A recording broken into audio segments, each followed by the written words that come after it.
Hey guys, today I'm going to show you how to reset the power lift gate door height.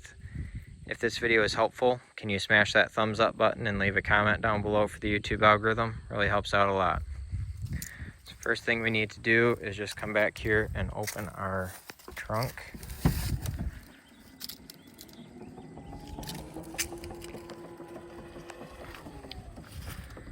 Once it is stopped moving, you can simply push it to the height that you desire and then push and hold this button.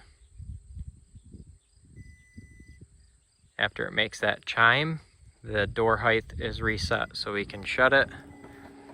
The next time we open it, it will only open to that height.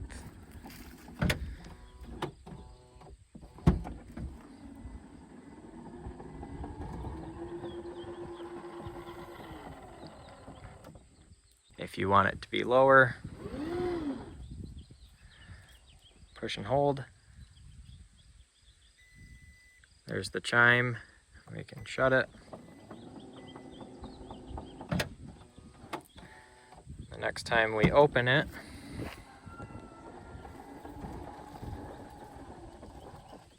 it will open lower.